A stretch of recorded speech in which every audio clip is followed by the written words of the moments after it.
Hey Chris, take it away. Good morning, everyone. So, happy Friday. My name's Chris. For those that don't know me, I'm the programme lead in CAM for Game Art, Esports and Media. Today, I've been asked to do a wedding breakfast, and I wanted to share some thoughts that I've been having recently on risk. So, obviously, risk is a hot topic at the moment, something that a lot of people are thinking about. I want to talk about risk in terms of as a classroom tool rather than risk assessments and that sort of thing, and trips and whatnot. The inspiration from this talk actually came from a little clip I just want to play from this podcast that I listened to with Jimmy Carr. Don't worry, it's nothing to do with Andrew Tate, this. It's just what they were talking about at the time. But it's this little kind of 30-second clip that kind of inspired me thinking about how we use risk in the classroom. Is getting in the way of real life. So it's risk, right? That's what we're not allowing young people to do, because we're saying to young people, you can't take risks in real life. We're helicopter parenting. We're not giving them the freedom. How much freedom should you give a kid? As much as they can cope with, right? 14-year-olds used to be babysitters. They now need babysitters. That's not good, right? So you should allow them more freedom in the real world, because otherwise, the only place they get freedom is online. No freedom in the real world. You're not allowed to go to the park and hang out, but you're allowed to do whatever you want online. Well, that feels like a very bad social experiment. So that kind of listening to that little bit, and also in my area, we think about, we deal with students on a day-to-day basis that spend a large part of their life online, playing games and whatnot. I've got 2 kids myself, so a lot of this resonated with me in terms of thinking about risk, and I've not really thought about risk in terms of an educational context. So it got me thinking and having a look at what was out there and what studies have been done, and so just kind of wanted to share some of that today. It's getting in the way of... Yeah, like I said, we're talking about risk as an educational tool here. So we're talking about introducing risk into the classroom in a controlled manner, modelling it and using it to help the students develop. So that's why I used that quote at the beginning, even though it was a Wikipedia one.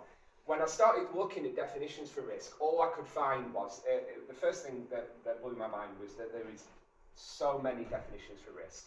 We all think of risk as this one thing, but actually when it's applied to every different area of life, it means something different. So in the financial area, it means something totally different than, on a construction site, for instance. And that makes sense. So in education, it also means something different. So what we're thinking about in terms of the classroom, of course, as you'll know, because you probably all are doing this in some shape or form, is asking the students to participate in risky behaviour. Not risky behaviour in terms of they're going to get hurt or anything like that, but in terms of the moment we ask them to do a presentation in front of the class, we're asking them to take a risk. Because the risk is, I'm putting myself out there, I'm going to do something, and potentially there could be very negative consequences. And that's usually what stops students from wanting to do presentations. It's the reaction they're going to get, it's the thought that they're going to embarrass themselves. And it was interesting actually coming across this example in terms of just breaking that down for the students a little bit more, getting them to present to a peer and getting positive feedback from that experience, and then taking that. So minimising the risk, reducing a little bit of risk, and then pushing that up to a little bit more risk. And this can take many forms in the classroom. Presentations, this is just one of them. So a little bit on social learning theory, again, nothing new here, this is just looking at this in a slightly different context. As you all know, that social learning theory tells us that students learn best from people teaching them. They start to emulate and copy behaviours. So certain behaviours you will have in the classroom, they will get taken on board by your students. And so modelling risk-taking is showing the students when you're taking risks in the classroom and being open about that. And that can come in a number of different forms. So An easy one, I say an easy one, I think this one comes with experience. I didn't find that easy at all when I first started teaching. I find it more and more easy to do, but apologise for mistakes. Admitting when you don't know something. That's a big one for teachers. We learn that quite early on, don't we? That we might think we're seen as the fountains of all knowledge, but we're not. And it's important for the students to know we're not, especially nowadays. That one is a little bit more controversial, and you know, it might resonate with you, it might not at all. I would be hesitant to do that, and I've been teaching for quite a while. But again, it's not necessarily going in and saying, tell me how I did today. It's a task. How did you feel about that task? Did it go all right? Did you like it? Do you feel I did all right on that? So small little minimising efforts or breaking it down. Again, depends on you as a teacher on that one. Personal risks that taking outside the school might be. These are all just from the same study. But it's that word personal that makes us nervous, isn't it? So it's just sharing things that aren't, you know, are acceptable to be talking to students about, I suppose. That one I use a lot, I find. When I was reflecting on this, I think I do that a lot. I utilise my own failures and mistakes as a learning experience, because it's how I get over those things, I suppose, and how I take them on board. But I use them in the classroom quite a lot as well, and I think they've been quite powerful. So that's from that kind of study about the benefits of risk taking. So just to summarise some of the benefits that you can do. So we know that students have an issue these days with resilience. More and more, it's one of the things I hear the most from the kind of the teaching staff in terms of our students struggle with resilience, especially this time of year, for obvious reasons. So risk taking in small ways, seeing that, well, there's a couple of benefits, isn't there? That unexpected things can come out of risk taking, things you didn't expect to happen that are positive, that do happen, can be really beneficial. But also, when it goes completely wrong and the negative things do happen that you suspect are going to happen, in a controlled way, that can be really beneficial as well, of course, because how we cope with that, how we deal with that, and how we then use that to fuel going forward builds resilience. That's what it's built on. And that links back to what Jimmy Carr was saying before about you know, young people not being allowed to fail or make mistakes or take risks. We're not actually helping them develop those coping mechanisms, so that by the time they get to us at a college level, they're just not there, and they really struggle to cope with things. Independence, of course, learning new skills, like I said, unexpected things that come out of risk taking. Of course, when you learn new things, when you achieve things, when you're able to cope with things, your self-esteem gets built, and that's part and parcel of a lot of issues students are having.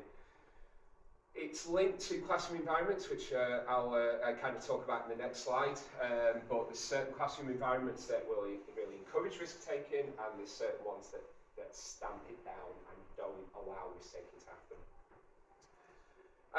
This really stuck with me. I didn't think of it like this until I kind of saw this in the research I was doing. So anxious people worry about risk, not loss. And that sits with you for a minute. When we think of anxiety, we think of what we're anxious about. We focus on what's the worst that can happen, or it usually is that catastrophe that can happen. But actually, what you're anxious about is the risk of it happening, not the actual focus on the thing. Or at least that's how I see it, and it makes sense to me. And I think that's the same with a lot of our students. They're worrying about the potential, but they're worrying about the thing happening, and the risk of it happening, I suppose, and turning that risk into something that's bigger than it actually is. So, quite interesting, I was looking at that. So, in summary, introduce risk into your classroom slowly and cautiously, or probably think about what's happening in the classroom at the moment where you are expecting the students to take risks.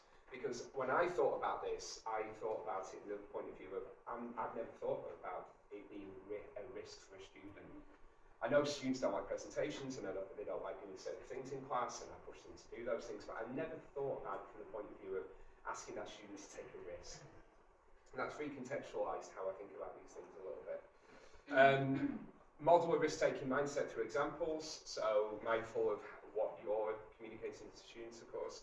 This one was the one I was referring to. So create an environment that allows for risk-taking. An authoritarian classroom stifles risk-taking because the students are going to fear what's going to happen if they take a risk. Now, obviously, we're not talking about taking a risk behaviourally, you know, but if they're already in an authoritarian environment where they're being told off a lot, or they're fearful of doing something because they're not sure what reaction they're going to get, and they're definitely not going to take a risk on something they don't know what the outcome will be. And there's obviously a lot of issues in that situation there, but risk-taking definitely won't happen. Be open and explicit about what you're doing. Encourage students to think about the process of risk-taking. Yeah, so my philosophy as a teacher has always been to kind of the two sides of the coin, the teaching, the knowledge that they need to know, but also how they're getting that knowledge, the note-taking, all of that aspect as well, teaching them how to be students as well as what they should be learning. So for me, that's a no-brainer. Go through this with them and talk to them about what it means to take risks. And then reflection. It's a big thing now in education, much more so than it has been in previous years, especially in the creative area that we work in. We're asking students to reflect on a day-to-day basis about what they're doing and why they're doing it. So of course that can be worked into the risk-taking side of things. And then for low-level students, you can obviously introduce this through playing games. I mentioned Wits and Wages here. This is a really good example that I've used in class a few times. It's something to maybe to look up. So generally we do a lot of quizzes, or have done a lot of quizzes. I know Blockit and Kahoot and things are popular. If you want to go old school, Wits and Wages is a board game version, but it's a really good quiz to do with students, because normally in quizzes there's they're not as accessible as they should be, because you either know the answers or you don't. And if you don't know the answers, you're kind of blocked out of the activity. You're just watching everybody else participate. Wits and Wages doesn't do that. It's really accessible to everybody, because you don't need to know what the right answer is. You just need to be able to tell who's got the right answer. Fair warning, it introduces the idea of gambling. Basically, a question will be asked, everybody's in teams, and you have a certain amount of chips that you can wage. And basically, you decide which team is most likely to get the right answer. And so, obviously, it brings in students' awareness of the other people in the classroom. There can be some surprising results. So that sort of kind of risk-taking in a very low-level, safe way through game, through play, really good for low-level students. And I think that might be me. So hopefully it gives you food for thought, something maybe to take away. I know this this time of year is a really busy time of year with exams and everything, so maybe something looking for curriculum planning for next year. But yeah, just have a think about what risks and how we're asking students to take risks in the classroom. Thank you very much.